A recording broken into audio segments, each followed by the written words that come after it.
14 اگست ہم نے کس طرح منائی؟ کسی کو پتہ 14 اگست کیا ہے؟ کہ اس کی گہرائی میں کیا کیا ہمارے بچوں نے؟ آپ بھی ساتھ ہی تھے، میں بھی ساتھ ہی تھا.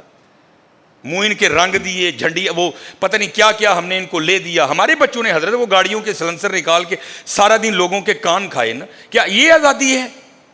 اس طرح آزادی منائی جاتی ہے؟ میں نے حضرت 14 اگست کیا ہے، میں نے سب سے پہلے اس کو اپنے گھر سے سیکھا. 14 اگست کیا ہے؟ ہم گجر ہیں، مہاجر گجر. میرے والد صاحب 1951 میں ادھر پاکستان پیدا ہوئے. میرے تایا ابو وہ ادھر تھے، میرے دادا ابو ظاہر ہے وہ بھی وہاں سے آئے تھے.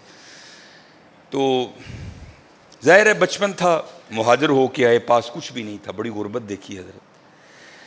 تو ایک بات جو میں نے بڑی بار اپنے ابو سے سنی، ہم جب ہوئے والد صاحب واپڈا میں ملازم ہو چکے تھے، اللہ کی بڑی رحمت تھی. اے جی میں نے یہ بھی لینا ہے، میں نے وہ بھی لینا ہے.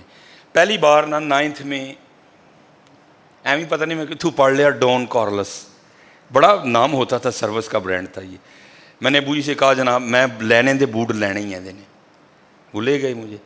مجھے یاد ہے 1800 یا 1900 کے بوٹ آئے.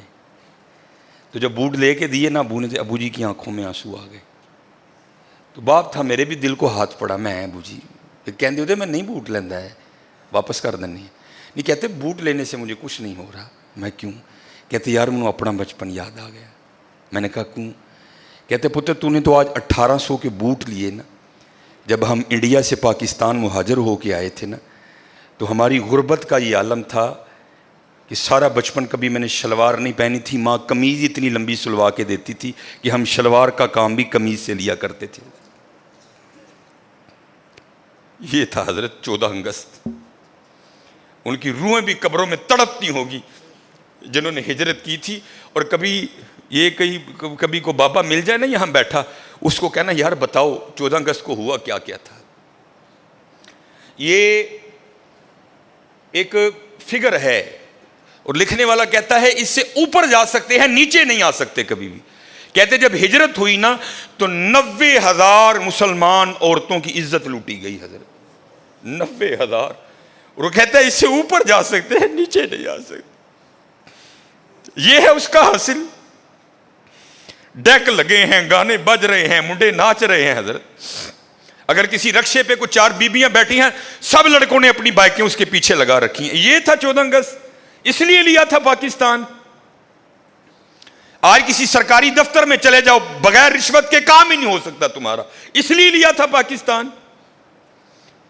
وہ اتنی گراوٹ آئی پاکستان میں. ٹھیک ہے بڑی بڑی بری قومیں ہوں گی، لیکن ہماری گراوٹ کا یہ عالم ہے کہ اللہ معاف فرمائے کتوں کا گوشت بھی ہم نے ہوٹلوں میں لوگوں کو کھلا دیا.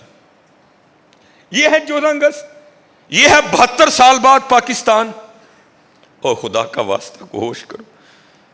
میں نے یہاں سے سیکھا کہ یہ ایک مہاجر کا یہ عالم ہے. پتہ نہیں لوگوں پر کیا کیا گزری ہوگی کہ غربت کا یہ عالم تھا. کہتے کبھی ہم نے اپنے بچپن میں شلوار نہیں پہنی تھی. تمہاری دادی قمیض اتنی لمبی سلوا کے دیتی تھی جس سے شلوار کا بھی کام چلتا تھا. ابو جی کہتے کبھی بچپن میں ہم نے پاؤں میں جوتی نہیں پہنی تھی. میرے ابو اور بڑے امیر تھے پیچھے کشمیر میں. ابو جی بتایا کرتے تھے جب ہم مہاجر ہو کے آئے اتنی غربت تھی کہ جب ہمارے گھر میں دال پکا کرتی تھی نا تو میں مذاق کے طور پہ اپنی امی کو کہا کرتا تھا امی جی ان کو کچھا بھی تے دیو نا. انہوں نے کہنا کیوں؟ اے ہن میں دیش کی چھال مار کے تے دال دا دانہ کٹ کے لے آنا ہے. اتنی غربت دیکھی ان لوگوں نے. کس لیے؟ ہمارا پاکستان.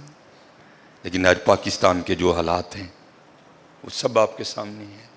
اس لیے میرے دوستو یہ عمران خان نے ٹھیک نہیں کرنا. یہ نواز شریف کی ذمہ داری نہیں ہے، یہ آپ کی اور میری ذمہ داری ہے.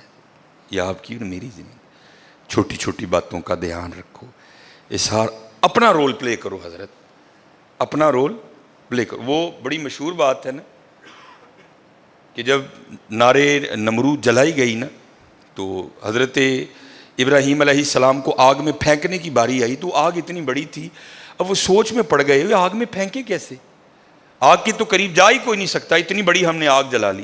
کیونکہ شیطان مجسم ہو کر، میں مختصر سناؤں گا، اس نے آ کر نا غلیل منجنیق بنانے کی جو تکنیک ہے نا وہ اس نے نمرودیوں کو بتائی. اے منجنیق بناؤ، ایدے ابراہیم علیہ السلام نے بنا کے نا سٹو. تو لکھا ہے کہ جب وہ آگ جل رہی تھی نا تو ایک چڑیا اپنی چونچ میں نا پانی لا کے نا وہ نارے نمرود پر ڈال رہی تھی یہ آگ بجھ جائے۔ کسی سیانے نے پوچھا، او چڑیا، وہ اتنی بڑی آگ تو بجھا لے گی؟ وہ دیکھ تو صحیح آگ کو، یہ تیرا جو تیرا ایک قطرہ ہے یہ کیا معنی رکھتا ہے اس آگ کے لیے، تجھ سے نہیں بجھے گی۔ تو مولانا روم فرماتے ہیں وہ چڑیا کہتی ہے مجھے بھی پتہ ہے نہیں بجھے گی، لیکن کل بجھانے والوں میں نام تو ہوگا نا۔ ہاں حضرت، خدا تو دیکھ رہا ہے کہ پاکستان کو لوٹنے والا کون ہے اور پاکستان کا خیر خواہ کون ہے۔ کیونکہ حضرت مدینہ اور پاکستان بڑا تعلق ہے آپس میں۔ مدینہ شہر، پاک پاک شہر، پاکستان پاک لوگوں کا شہر، پاک لوگوں کا وطن، پاک لوگوں کا ملک، پاک لوگوں کے رہنے کی بڑی مماثلت ہے اس کو حضرت آپس میں۔ اور یاد رکھنا حضرت، دیکھنے والے دیکھ رہے ہیں، یہ بس 18 منٹ ہو گئے، کیونکہ 65 کی جب جنگ لگی تھی تو ہم تو سوئے پڑے تھے نا سارے، وہ کہہ کے نکلے تھے جناب سیرے جا کے آج ناشتہ لاہور ہونا ہے، تو یہ نوائے وقت میں خبر چھپی تھی کہ جو مدینہ پاک میں نبی علیہ الصلوۃ والسلام کے معجزہ شریف کے خادم تھے نا، صفائی جو ادھر کرتے تھے، وہ کہتے ہیں کہ نیند آ گئی۔ تو جب نیند آ گئی تو کیا دیکھتا ہوں کہ نبی علیہ الصلوۃ والسلام نے نا ہتھیار باندھے ہیں، زرہ باندھی ہے آپ نے، ہاتھ میں ہتھیار ہے نبی سے۔ تو کہتے خواب میں عرض کیا اللہ کے رسول علیہ الصلوۃ والسلام، یہ کیا عالم، زرہ باندھی ہے، ہتھیار آپ نے اٹھا رکھے ہیں، یہ کیا رنگ ہے؟ تو نبی علیہ السلام نے فرمایا ہندوستان نے میرے پاکستان پہ حملہ کر دیا ہے، میں پاکستان کی مدد کے لیے جا رہا ہوں۔ اسی لیے تو بچہ پڑا ہے، ہم نے تو کوئی کسر نہیں چھوڑی حضرت، ہم نے کوئی کسر نہیں چھوڑی حضرت اس کو ڈبونے میں۔ یہ تو مدینے والی سرکار کی نگاہ مبارک کا فیض ہے کہ یہ پھر بھی کھڑا ہے حضرت، ہم نے کوئی کسر نہیں چھوڑی ہے ہم نے کہی۔ اور جب میں اکثر سنایا کرتا ہوں کہ جب محمد علی جناح رحمۃ اللہ تعالی علیہ کو حکم دیا گیا نا انگلینڈ میں، بڑا خوبصورت واقعہ ہے، میں بس اس کا اینڈ ہی سناؤں گا کہ جاؤ جا کر پاکستان کے قیام کے لیے کوششیں کرو۔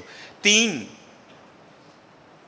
گروہ تھے جن سے لڑائی لڑنی تھی، ایک تو ہندو، پھر انگریز، تیسرے اپنے مسلمانوں میں ہی بڑے تھے اس وقت جنہوں نے حضرت بڑی تحریک چلائی پاکستان کے قیام کے خلاف، مسلمان تھے، داڑیاں بھی تھیں، امامے بھی تھے ان کے سروں پہ، خطبے بھی دیتے تھے، واز بھی وہ کہتے تھے، بڑی تحریک چلائی انہوں نے پاکستان کے خلاف۔